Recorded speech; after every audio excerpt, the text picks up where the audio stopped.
Hola hermanos, buenas tardes. Seguimos con más del Catecismo de la Iglesia Católica. Hoy leeremos del numeral 1086 al 1094. Desde la Iglesia de los Apóstoles, numeral 1086. Por esta razón, como Cristo fue enviado por el Padre, Él mismo envió también a los apóstoles llenos del Espíritu Santo, no solo para que, al predicar el Evangelio a toda criatura, anunciaran que el Hijo de Dios, con su muerte y resurrección, nos ha liberado del poder de Satanás y de la muerte y nos ha conducido al reino del Padre, sino también para que realizaran la obra de salvación que anunciaban mediante el sacrificio y los sacramentos en torno a los cuales gira toda la vida litúrgica. Numeral 1087. Así, Cristo resucitado, dando el Espíritu Santo a los apóstoles, les confía su poder de santificación, se convierten en signos sacramentales de Cristo. Por las fuerzas del mismo Espíritu Santo, confían este poder a sus sucesores. Esta sucesión apostólica estructura toda la vida litúrgica de la Iglesia. Ella misma es sacramental, transmitida por el sacramento del orden. Está presente en la liturgia terrena. Numeral 1088.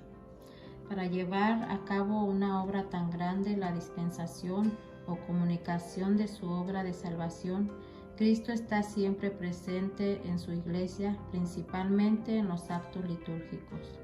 Está presente en el sacrificio de la misa, no solo en la persona del ministro, ofreciéndose ahora por ministerio de los sacerdotes, el mismo que entonces se ofreció en la cruz, sino también, sobre todo, bajo las especies eucarísticas, está presente con su virtud en los sacramentos, de modo que cuando alguien bautiza, es Cristo quien bautiza.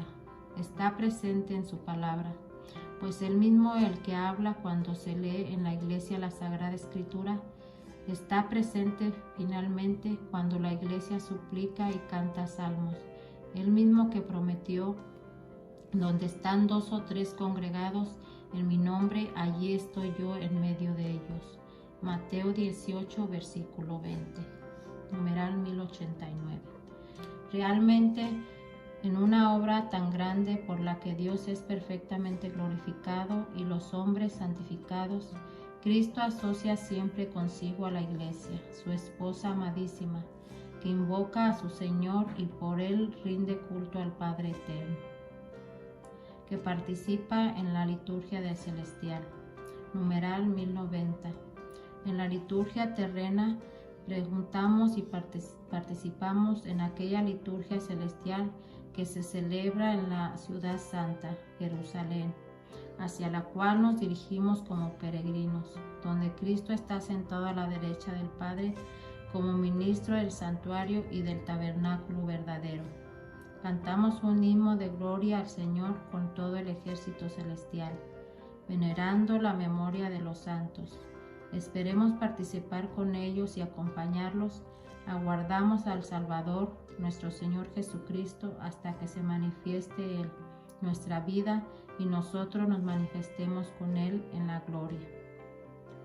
El Espíritu Santo y la Iglesia en la liturgia. Numeral 1091. En la liturgia, el Espíritu Santo es el pedagogo de la fe del pueblo de Dios, el artífice de las obras maestras de Dios, que son los sacramentos de la nueva alianza. El deseo y la obra del Espíritu en el corazón de la Iglesia es que vivamos de la vida de Cristo resucitado, cuando encuentre en nosotros la respuesta de fe que Él ha suscitado. Entonces se realiza una verdadera cooperación. Por ella, la liturgia viene a ser la obra común del Espíritu Santo y de la Iglesia. Numeral 1092.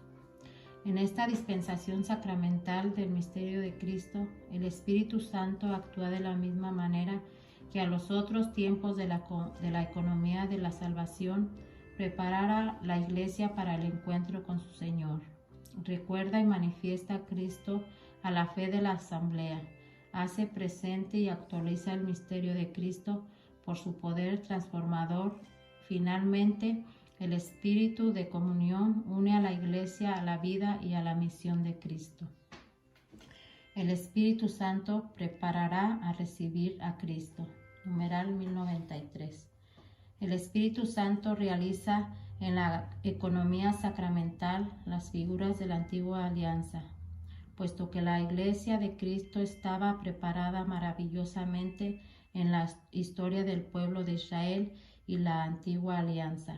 La liturgia de la Iglesia conserva como una parte integrante e irreemplazable, haciendo los suyos algunos elementos del culto de la antigua alianza, principalmente la lectura del Antiguo Testamento, la oración de los salmos y sobre todo la memoria de los acontecimientos salvíficos y de las realidades significativas que encontraron su cumplimiento en el misterio de Cristo, la promesa y la alianza, el éxodo y la Pascua, el reino y el templo, el exilio y el retorno. Numeral 1094. Sobre esta armonía de los testamentos se articula la catequesis pascual del Señor y luego la de los apóstoles y de los padres de la Iglesia. Esta catequesis pone de manifiesto lo que permanecía oculto bajo las letras del Antiguo Testamento. El misterio de Cristo es llamada catequesis tipológica porque revela la novedad de Cristo a partir de la figura que la anunciaban a los hechos, las palabras y los símbolos de la primera alianza. Por esta lectura en el espíritu de verdad a partir de Cristo, las figuras son explicadas. Así el diluvio y el arca de Noé prefiguraban la salvación por el bautismo, y lo mismo la nube y el paso del mar rojo. El agua de la roca era la figura de los dones espirituales de Cristo.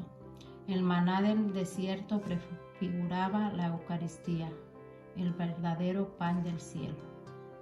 Bueno, hermanos, por hoy es todo. Seguimos con más del Catecismo de la Iglesia Católica. Dios los bendiga.